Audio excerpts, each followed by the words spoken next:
live, George. Oh, good evening, everyone. I hope we're doing well on this Thursday as we're coming to you a day early, as basically some of us are going to Lyon, so we couldn't do a show. So that's as simple as it is.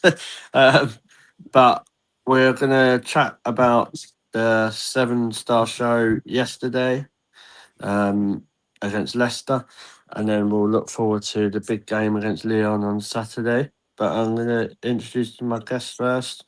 Paul, how you doing, mate? Yeah, all good. Glad to get back to a game finally yesterday and catch up with everyone. Yeah, no, it was good, to be fair.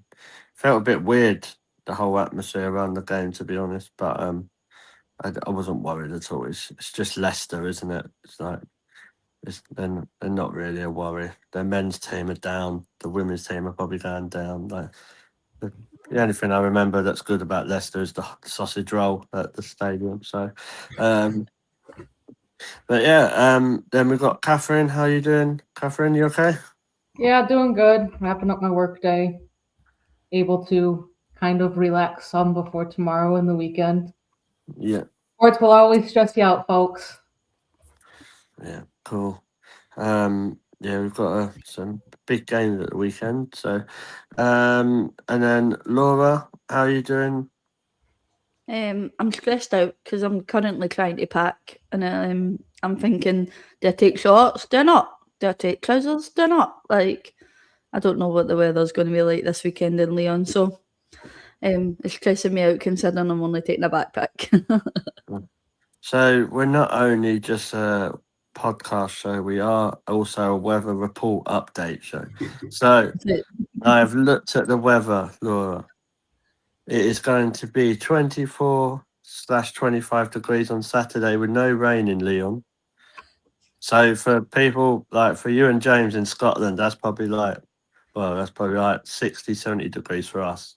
So considering it has actually been quite nice here in Glasgow at the moment, so so yeah, the only chance of rain is Monday. But if it's I'm coming home on Monday, I'm not worried about that. Yeah, exactly. That's what I said. So if it's Ron, just call me Michael Fish. But that's what I'm being told by the powers that be. So thank you for that. Pass back over to whoever is doing the news that day. Then. Yeah, exactly. So, and then obviously we've been getting new people on, and I'm really, really great to say we've got Reese. How you doing, mate? Yeah, I'm all right, mate. I'm down in Cardiff, which you know has an all-year-round subtropical climate anyway. So if you want any tips about sun cream, Laura, just let me know. Yeah, I mixed feelings about last night. Obviously, it's never good to watch the Wales goalkeeper let 7 in, but you know, I felt kind of all right about it for a change. Yeah. But yeah, it was sort of a good day, Reece, wasn't it? Really, like so. But yeah, we'll get into the game. Have we got any comments in the chat, Laura? Yep. Kathleen was in at 22. Well, quarter to. Sorry. Hello. She was saying. Dorian says hello. He's in as well. Chris Wells is in. He says good evening, guys. Chris. Hey, Dorian. I'm assuming Kev's trying to do the Leah Williamson song with do. He said, "Evening, gang." I don't really scan Kev, to be honest, right, but I appreciate the sentiment. Darren says a better looking Wells brother is here. Evening, all. Trying to work out what one that is. Doreen says that it's supposed to be hot in Lyon as well, and if it's not, I'm blaming you too. Hadj is in. Hello, Hadj. I hope you're all right. Jason Wells is in. He said, "Hello, all. Jason here. Yes, another Wells." God, it's like a family reunion in the chat. It's the Wells chat. Oh. Doreen says, according to someone out there, Lyon is so humid right now. It feels like a devil's armpit. I wouldn't know what a devil's armpit feels like, so.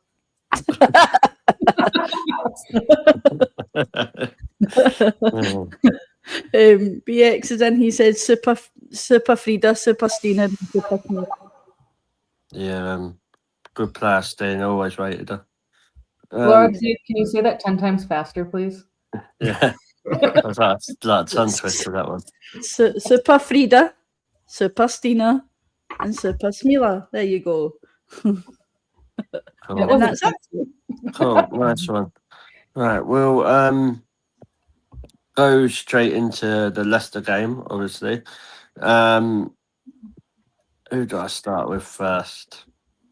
Reece, I'll start with you, put you under a bit of pressure. Obviously, we saw the lineup. It was a few more changes than I was probably expecting.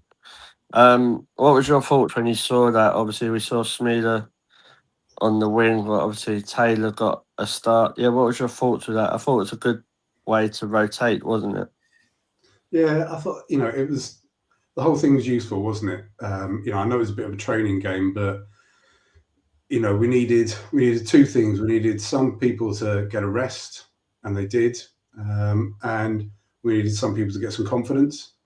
And some of the people who got confidence, I think, last night could be key at the weekend as well. Particular, I know Laura was always waxing lyrical about Frida Marnham, her favourite. I don't need to see your Frida tattoo quite yet, Laura. But yeah, I thought it was a good game in that we were able to rest some players and still have confidence that we had enough for them. So yeah, I thought the lineup pretty much as expected. Always a bit worried about injuries to key players, but yeah, nice chance for some of the players who will need to come on at the weekend to get some more minutes in their legs and get a bit of confidence, which is so important, so important. Yeah, and especially for obviously us going to win the title ahead of City, aren't we? So when they fall to pieces. But that dream will probably finish on Sunday, but it's fun while it lasts.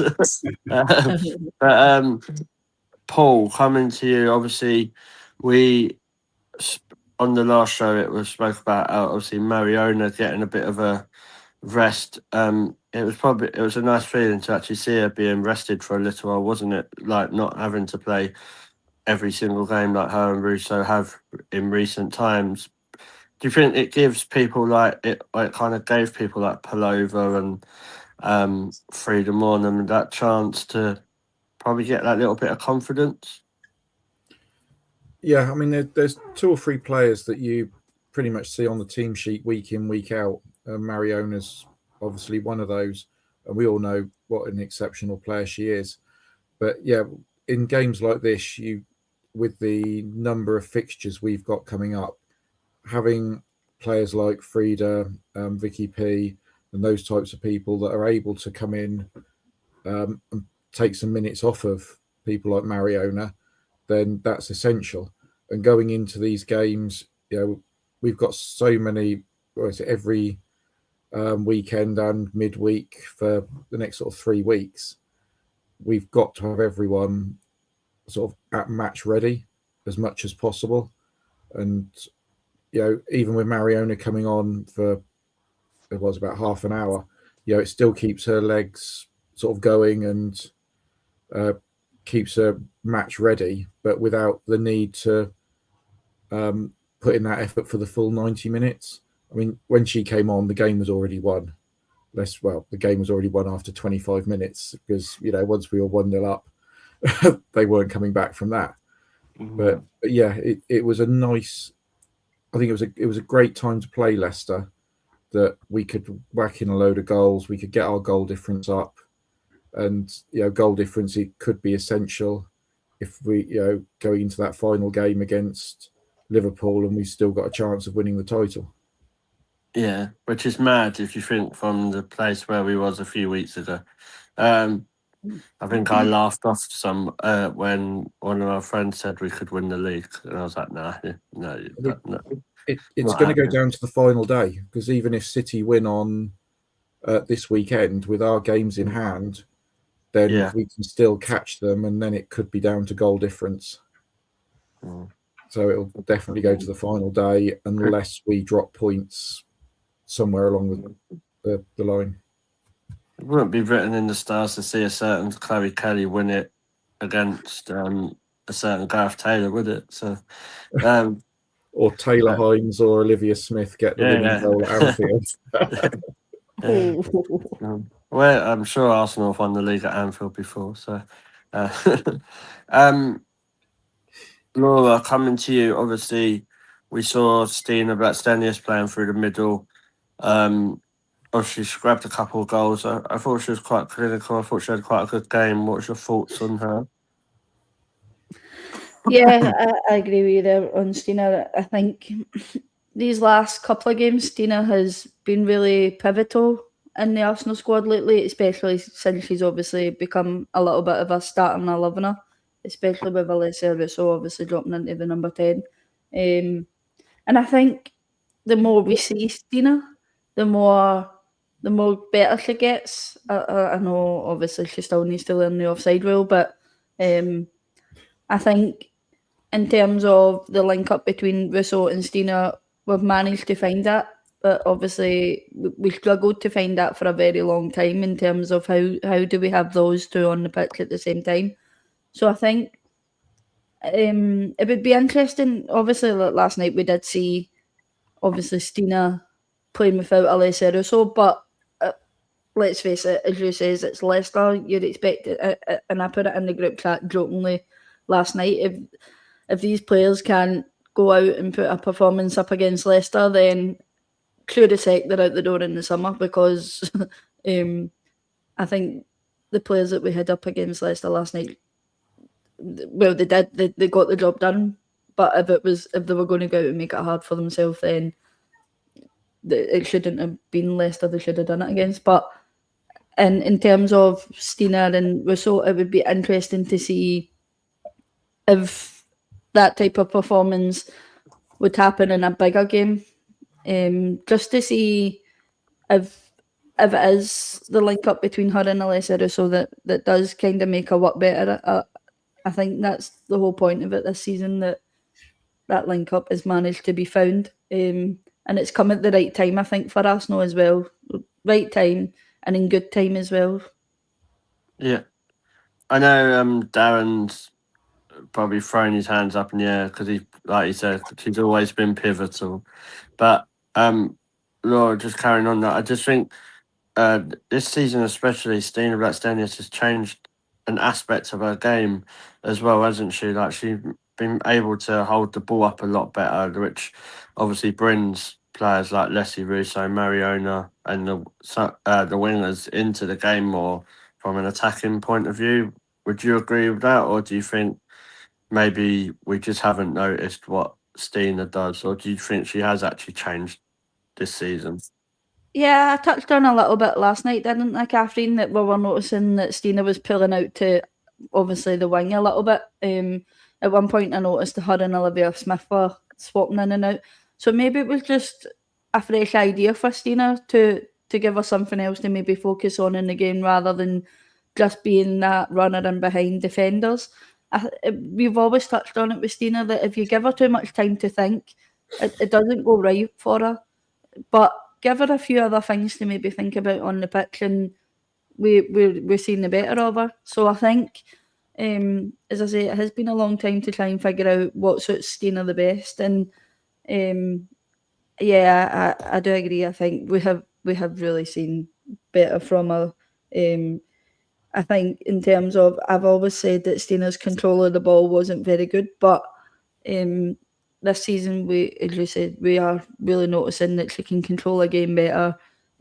She's comfortable and she's happy, and that's the most thing that we want out of these players is them being happy, and when they're happy, they provide the kind of performances that Stina is providing for us at the moment.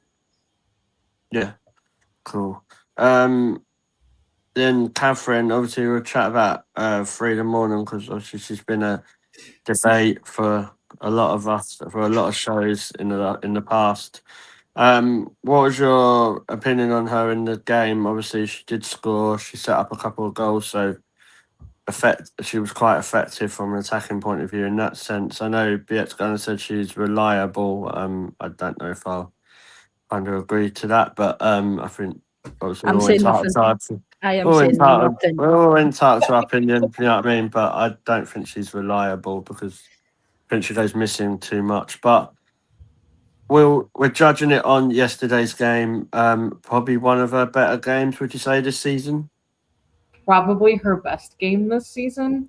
If we look at how she's performed throughout the season, I think us as the fans, we've gotten frustrated with her more times than we've been cheering her on. And I think it was actually a really good showing from Frida, and this is the Frida that we were kind of hoping to continue to see after the horrible ACL season that Arsenal had, and Frida seemed to thrive in that environment, and it almost seemed like last night that came right back out. And going into these next few games, going into this weekend, going into I'm trying to who else do we have?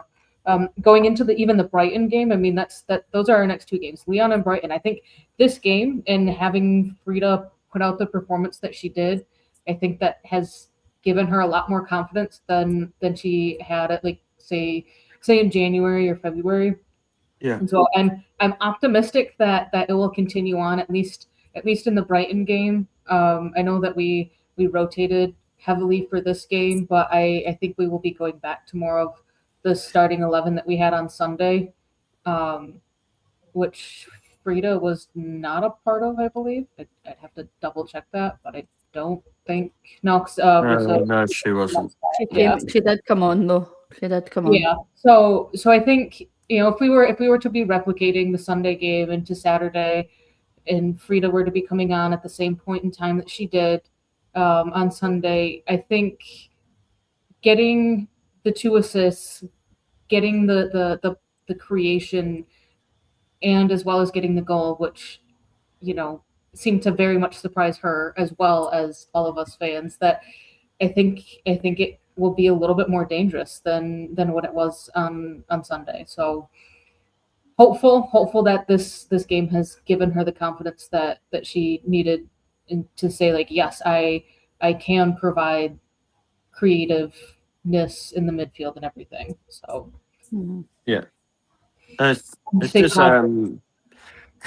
it's just that's what I mean. Sometimes it's like you see the good, the bad, and the ugly of Frida, don't you? Like throughout the whole season. So, but I just wonder if this is a level really, like, so she look effective in those games where the team's lower down the WSL. So say like, I don't know, we might see her. If hopefully she can keep form on that, we see her against Brighton and Villa and Liverpool and Everton against those sort of teams. So, but all she can do is play against who she's playing against in front of her. So yesterday was a positive. So coming to you, Reese, obviously, I think deservedly the plaudits for yesterday's performance must go to Smila Holmberg.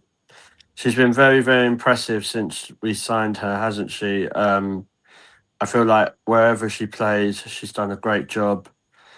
And she completely deserved those 2 goals, didn't she, yesterday as well? Yeah, I think she deserved them for a number of things. One, because she was in the right place and because she was brave enough to be there. There's certainly no fear in her play, which is really important because I think, we know that we are, the cupboard's pretty bare at the moment for wingers, and that's going to be really important for the weekend as well. And sometimes, your fear when you see someone who's probably a right back playing right wing is that they drop into their comfort zone and they begin to think about the defending more than attacking, and then the whole forward line drops back and puts pressure on the defence. But she didn't do that. There was none of that with her. She was looking to go forward, taking the ball, going forward, in position to score those goals. So she didn't revert to being a defender. She did what we needed and wanted her to do, and what we might need and want her to do at the weekend as well. So I don't know if it's because she's, young and fearless and not old and jaded, like well, I'm going to say me anyway. But, it was a performance that I think showed us what she can do, but probably showed her what she can do as well, and showed Renee Stakers what she can do. And that's going to be really valuable this season. And also it gives, thinking even about next season, there's a real talent there, and it means that we can do things like play with wing backs if we want to, with confidence, because we know that going forward, she's got the credentials and she's got the talent and the instincts for it as well. Yeah, I agree.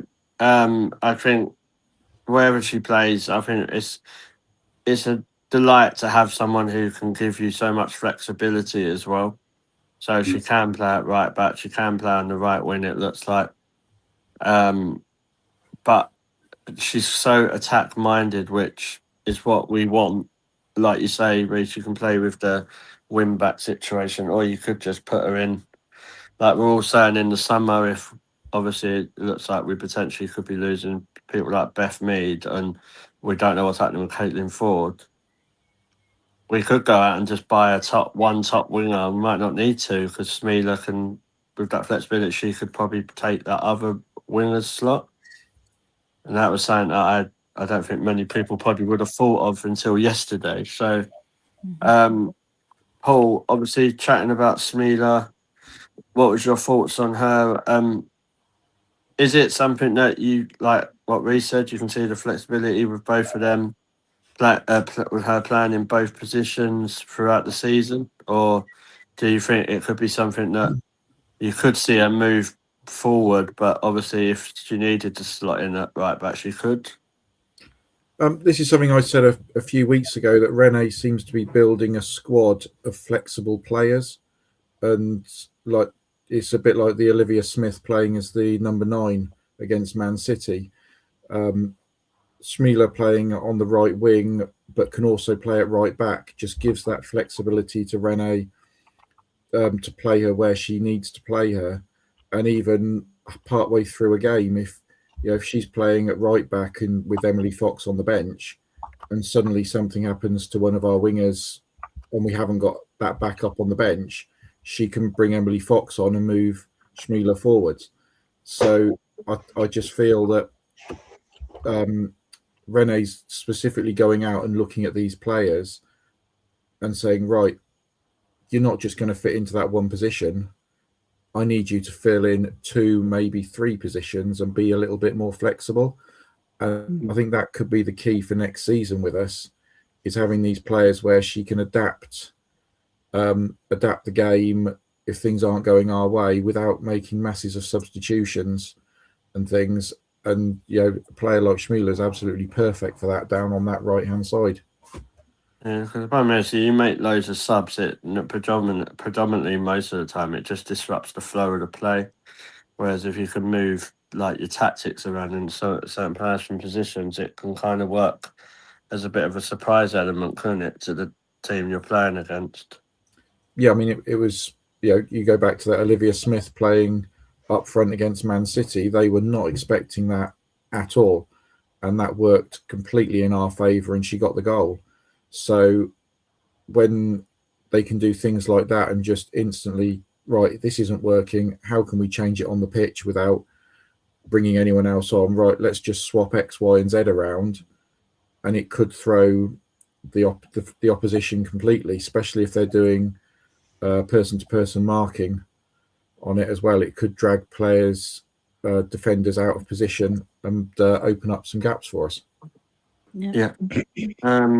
Laura, obviously, before we finish with the Leicester chat, obviously we saw Leah Williamson come on and grab a goal, but then obviously a contract got announced. What's your thoughts on that?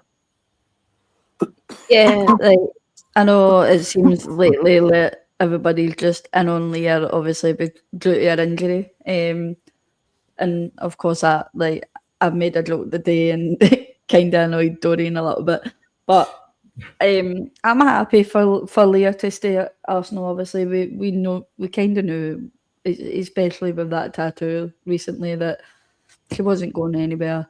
I don't think Leah will ever go anywhere. And when it comes to days like this, why are we always panicking that Leah's going to leave? I think if we're just able to keep Leah fit and keep her like on a straight and narrow in terms of making sure that she's good mentally, because I know, as I touched on it a couple of weeks ago, that I know recently it wasn't just in terms of the injury with Leah, it was a mental state that she was in, so it's obviously something that's been discussed. So I think if we can just keep her in a straight and narrow in terms of keeping her fit, making sure that she's mentally well for next season, and plus the fact as well, we'll have Katie Reid back, so we'll have solid defenders back next season as well. So good rotation between Leah, keeping her fit. I think, and I said as well today, like, you notice the difference straight away when Leah's on the pitch. You notice the calmness. You know certain play on the pitch isn't working well if Leah Williamson isn't on that pitch. So as much as I make out recently with the whole, and we've all done it, we've all slated her that, oh, she's going to sign a lifetime contract with England, not with Arsenal, because she's played more minutes for England. But it's sarcasm, folks. It is sarcasm, and I'm pretty sure most of us are pretty happy with that obviously contract renewal, and it was one of the ones that a few had worried about. So I'm happy that she's staying, and yeah, I'm ecstatic, as you can see. Not that you can see, George, but yeah. So say that ain't even me that drops in the blind jokes now. It's everyone else. That's how much we've evolved as a podcast. I'm sure you would say the same about my deafness, so it's fine. Yes. But yeah.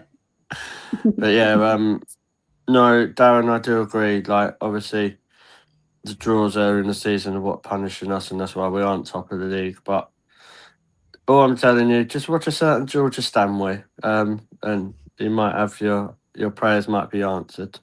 George, you seem to know all the stuff just now, because I mean, you were in ours before that got dropped with Leah. So who's giving you the tips? If I speak, I'm in trouble. Yeah, exactly. I have a question. Yeah. Can I ask my question? Yeah, go on. So I know last week Friday we were talking about like contract renewals. Steph got renewed. Leah's gotten renewed. Is this pretty much Renee saying that we're going to be focusing more on like the midfield and the winger positions this summer rather than trying to get in like a Steph Catley replacement and Leah Williamson backup? Like, is that what this is more or less pointing to, seeing some of these contract renewals that have come in? I still personally think we still need to bring in a defender in terms of, like, this season we have seen that Steph Catley suffered with injuries and she's been out, right? And we've seen Leah suffer really bad with injuries. We've seen Katie Reid suffer with injuries. And we know that Laia Kadena isn't up to par that we need her to be that centre-back at Arsenal. Like, I do genuinely still think we still need to bring in a top-quality centre-back, and one that's going to be willing to sit behind Steph Catley, Leah Williamson and Lotte Wubben-Moy, and possibly Katie Reid when she comes back. So I do maybe see us bringing in another defender just to have that backup. What do you think it would be? One that could play anywhere across the back line? Possibly, because if she's looking for a squad that can rotate anywhere, then you're going to look for another centre back that can go to left back or right back. Yeah, because I mean, we just talked about Smila. She's going to be able to push forward a lot more probably next season. So, or you're possibly looking at a defender that could possibly drop into drop into defensive midfield. Yeah. I think with it though, Catherine, as well, is that a couple of like, so it's not a hidden secret that we're looking at probably signing George Stanway, Reuteler, and fullback from Barcelona. On a budget. Yeah, I was trying to. I didn't have to say the name, so I keep getting it. I keep getting it wrong. So, but what I think people are forgetting as well, the flexibility with that signing as well is that is Badgie and Fox as your fullbacks.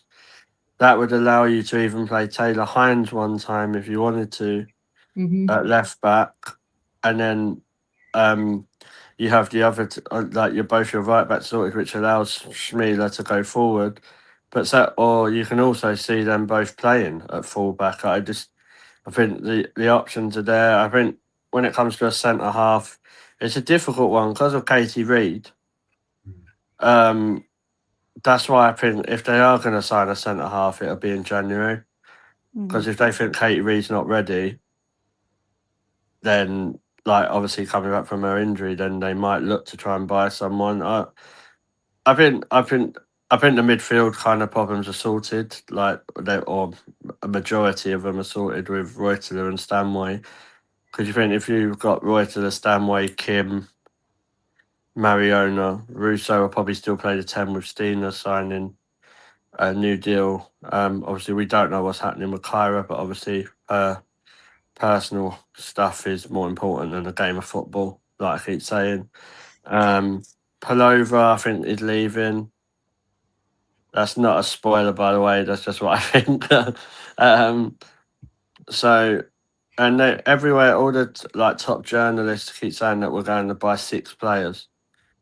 So, Reuteler, Badgie, and Stanway is only 3. So, and I do think they'll buy a winger, but I've just got a niggling feeling that Caitlin Ford might sign a new deal. Yeah, that's just what I think on that. But I don't know. It's nice to see Arsenal actually doing some business really early for once, to be honest. So, and we don't know we don't know what's gonna happen in the meantime. So, I'm trying to remember what I was going to say now. Yeah, I was just carrying on about Leah. Reece, just coming to you about Leah Williamson. Do you think it's quite important, obviously, with Leah Williamson and Catley signing new deals, they obviously know that we still need, and with Kim, obviously, to have that experience, because you can't just overturn a whole team without having that heavily experience in football and just generally Arsenal. Do you think that could be a big point why these players have signed new deals? Because they've still got a lot to offer, haven't they? Yeah, I mean, we all know that there's going to be changes in the summer, but it's got to be a process of evolution, not revolution, because otherwise we're going to lose the first 3 months of the season with players trying to learn each other's names. And I also think, with Leah Williamson, why would you not want her? I know that she's had some injury problems, but then so have a lot of other players. I think, I'm already looking ahead at players like Katie Reid, who I think is potentially world class. And who is better to learn from if you're Katie Reid than Leah Williamson? But we one of the lessons of this season is we need the depth. We thought we had a good squad, but in certain positions the cupboard's already bare this season already right now. So I think a club like Arsenal should be clear about who it wants and who it doesn't want, and not be afraid of that.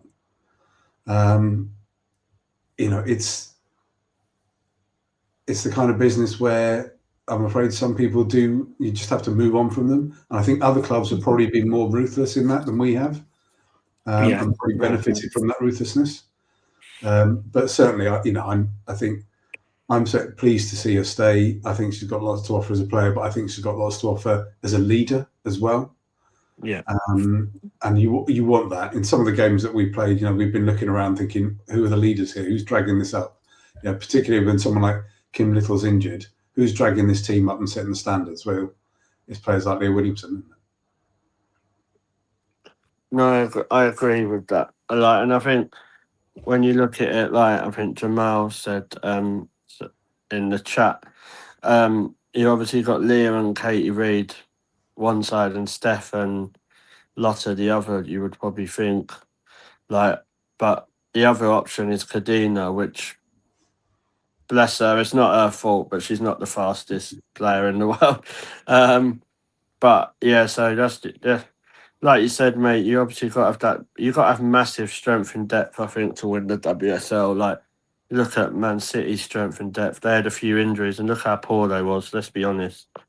So it'll be interesting to see how they do next season. Just want to say, obviously, people watching, please remember to subscribe. It really, really helps. We're quite close to 400, so if we can hit that or over that today, that would be brilliant. Let's move on to the big game on Saturday. I'll start with you, Catherine. Obviously, it's 2-1 going into the second leg. What sort of attitude and aspect do you think Arsenal need to go into it with? Because we don't really want to see the defensive aspect as we did at the Bridge, do we? No. I think we need to be confident, but not overconfident. Like I said it last night on the show, Lyon have played this entire Champions League campaign, it seems, with the overconfidence that because they're 8-time champions, they should be in the final, and it hasn't exactly panned out fantastic for them. Yes, they're in the semifinal, but after the first leg, they were playing with a more of an arrogant type of confidence, and Arsenal cannot do that on Saturday. And I don't think they will. I don't think we've ever played with the arrogance. I mean, we have at points, but not with the arrogance of, oh, we're the defending champs. We deserve to be in the final. We're supposed to be in the final. Like we're going out there and we're playing our game. I think playing Leicester yesterday was great for some of these players that are going to be coming in off the bench to like Frida Mano. She got more confidence with her goal and her assists. Like that has to be helping translate over into Saturday. So I think from a more tactical point of view, we need to go out there like we're down by a goal and not up by a goal. Yeah. And I think we can't do what Wolfsburg did. In Wolfsburg, we're like, oh, we're up by a goal. We're just going to sit back. And look how that panned out for them. They conceded late, went to extra time, and then just got flacked with like three goals in extra time. Like Arsenal cannot do that. They cannot sit back. And I don't think that's also our style of play. We don't tend to sit back that much unless it's like the dying 10 minutes of a game that we're just trying to defend. So a humble confidence. I know Arsenal fans love a good old humble pie, but I think we just need to go out there and act like we're more of a 1-0 down or that it is still 0-0. Like I think that's the best way to be looking at it. It's the second half of the game. You got to think about it that way. Arsenal tend to perform a lot better in the second half, or we've seen them do that in the past before. So we can do a repeat of what we did last year. Fantastic. Yeah. Cool. Just want to say hello to G. Hope you're okay, mate. Hope you have a safe flight tomorrow. So we'll see you in Lyon. Yeah, going to you, Paul. Obviously, like Catherine said, it's very tight still. Are you expecting the same lineup as we saw on the Sunday? Or do you think, I don't know, could you see like a bit of a change? Like, could you see maybe a Taylor Hind coming in somewhere? Or do you think they'll keep with the same back four? I think they'll stick to the back four from last week. I think they just need to go into the game, not like I say, not arrogant, but they're there to do a job. Treat it as a 0-0. Start from scratch. It's a cup final in effect. Winner takes all. The winner gets through to the final. And let's look back on 12 months ago. We're in a much better position going into the second leg than we were this time last year. So, it's there to be won. And we go into it with the confidence to do it. And if you stick with that back line and stick with a very similar squad to last week, then, if something does go wrong, we know we've got those players that played yesterday that can come off the bench. And as we've said earlier, they've got the confidence there. I know that was only Leicester yesterday, and Lyon is a completely different type of opponent. But it's all about consistency. And if we're picking up the results, the win against Lyon, the win against Leicester, get another winner under our belt again on Saturday, then it'll just keep going, and hopefully the momentum will then take us, to a WSL title and back-to-back European champions. Yeah, totally, mate. Evening, Gav. Hope you're right. Laura, obviously. The chat about, obviously, we're not sure if Steph Catley's going to be back. But even if she is, I can't probably see her featuring.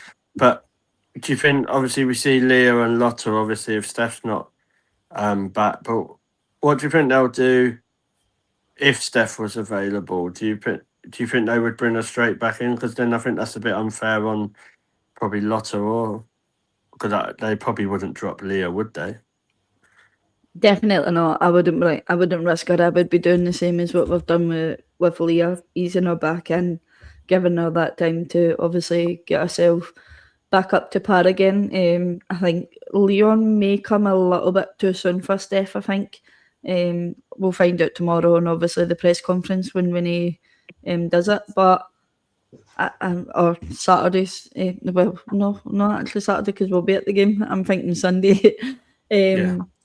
But I don't want to see Steph anywhere near that starting 11. I don't even think I want to see Steph on the bench, because I think even if we have to drop out Leah, if she's still not up to a full 60 minutes, a full 90 minutes again, then we know that Katie McCabe is capable of slotting into that centre back and taking care of business. So I really don't want to see Steph back anywhere even near the bench.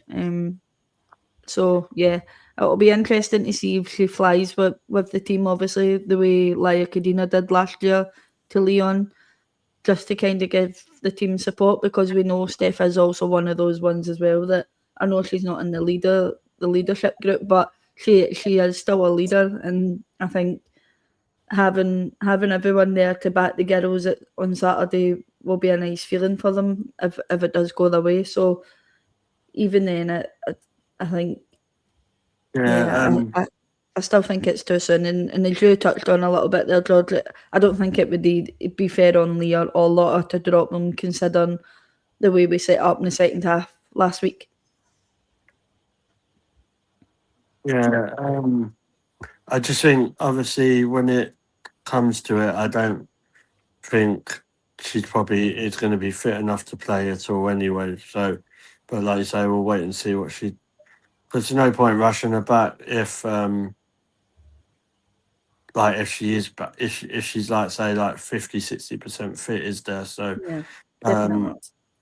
Dorian, I know you're saying you want the best team, but if I don't think Lotta has done anything wrong to be dropped out, and no way they're dropping Leah Williamson for. I'm sure Dorian would find it. I'm sure Dorian would find an excuse to drop Lotta with him, or he always does. Yeah. Ding, ding, ding. Round 2.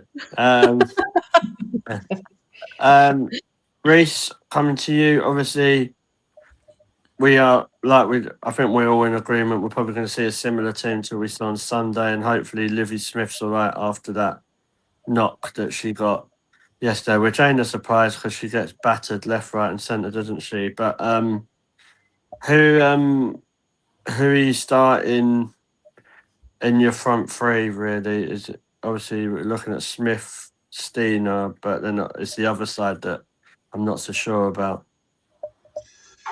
But to be honest with you, I'd go exactly the same again. I actually thought Caitlin Ford had a good game last week. I thought she was aggressive and direct, and and pinned her fullback back because of that. So I think there's a couple of things. I think it comes to what Paul was saying earlier on about problem solving on the pitch. We know that Lyon are going to be good. They're going to be good. They're going to create chances. There's no getting away from that. I think whatever team we put out and whatever our plan A is, if we're going to win, it's because we work out what our plan B needs to be, and we do that on the pitch. Because they're going to do something different. And what we've seen is, and what Renee's talked about, is the team's ability to adapt on the pitch and solve problems on the pitch.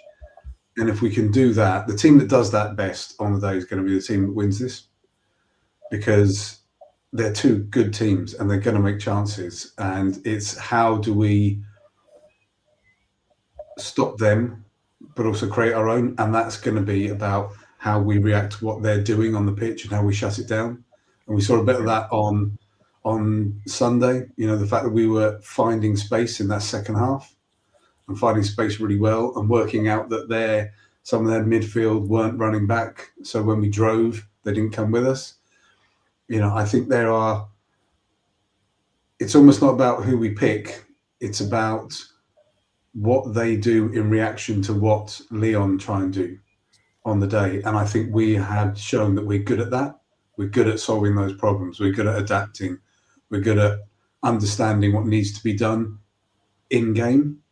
And I'm hoping that's going to be the difference for us.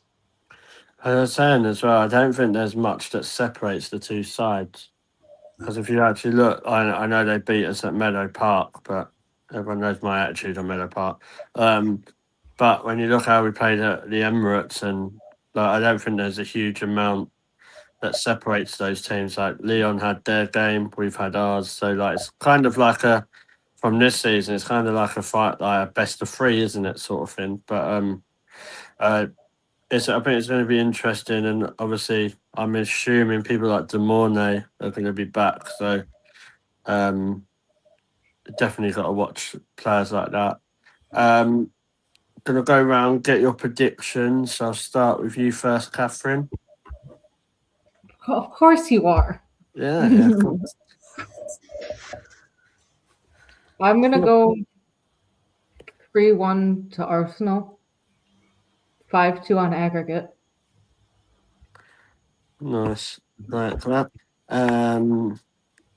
Go with you, Paul. I think it'll be the same scoreline again. I think it'll be tight, but I think we'll just nick it 2-1. Nice. Laura. Yeah, I agree with Paul there. I think it will be the same again. Lyon will come out fighting, trying to get the early goal. They'll get it, and then Arsenal will come out in the second half and put a very strong performance on, because they'll know. Then Renee would have had a word with them, and they'll know how to then fix it on the pitch when they come back out. So yeah, 2-1 for me. Reece. Oh, mate, I'm gonna change my mind from what I said on Sunday. At half-time on Sunday, I turned to Caddy, my daughter, and said, we're going to win this 2-1, and then we're going to lose out there 2-1. It's all going to be done on penalties. Oh, Reece, what are you doing? But the second half on Sunday, we controlled it really well. So I think 2-1 again. I think we'll do the job there as well. And I think we know we can do it. Cool. Kev, I don't even know if she's in the squad, mate. Chloe Kelly. So I was going to say that there. It's not Ballers League, So Ryan will be happy you've made that big joke. It felt like Ballers League at the Emirates yesterday. Not gonna lie. I did say that to Isaac, to be fair. G knows what's up. Yeah, Are you saying 3-1 on aggregate? So 1-0.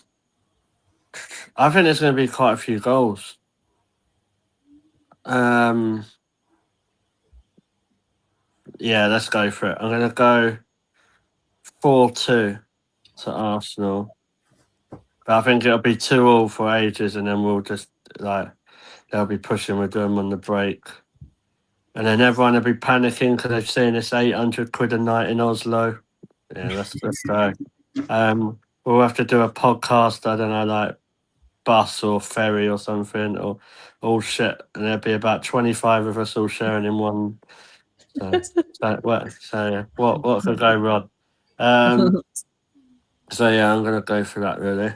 But yeah, we'll wrap it up there. Obviously, we'll have a watch along on Saturday.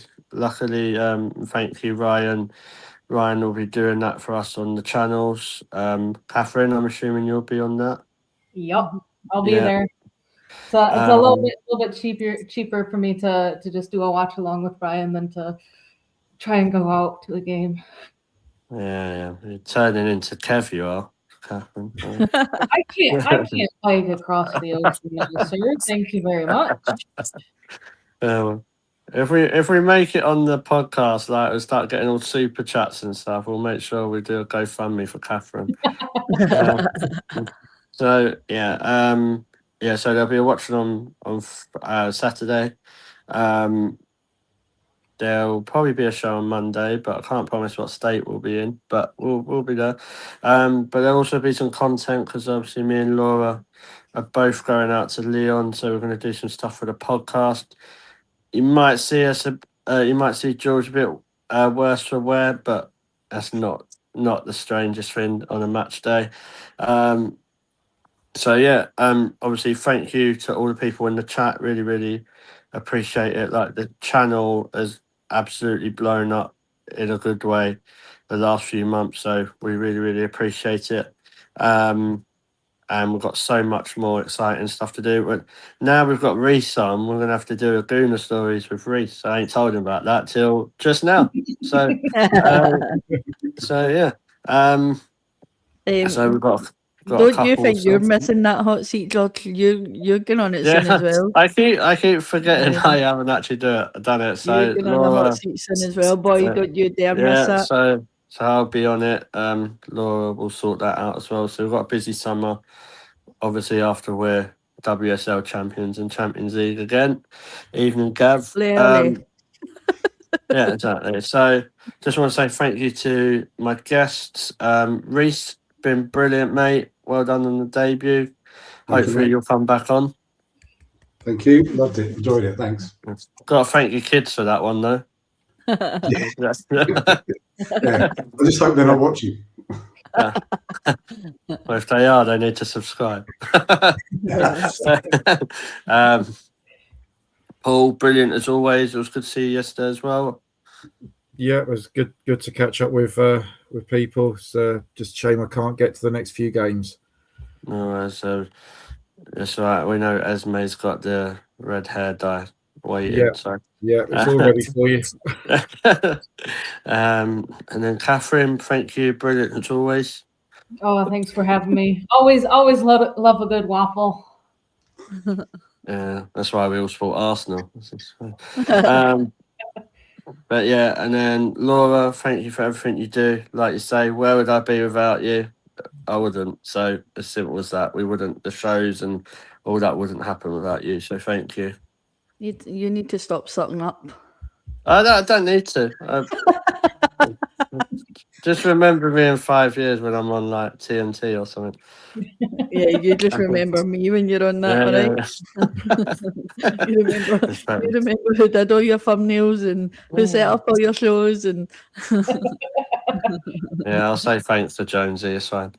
The Wanderer returns. But yeah, thank you for having us on as usual. I'm looking forward to Saturday. I will be tired on Saturday because obviously we have a very busy day ahead of us. Tomorrow we have a 10-hour layover in Barcelona and then straight on to Lyon on Saturday morning and then to the game. So where George says he may be worse for wearing drink, I may be worse for wearing and sleep deprived. So we'll see how I'm feeling. I can think of worse places that you can have a 10-hour overlay in though. In Barcelona. Yeah, it could be. It could be worse. I could be back in Glasgow. So yeah. But all jokes aside, thank you to everyone. We'll be obviously back on Saturday and then next week. So everyone take care, keep smiling, and come on, you Gunners.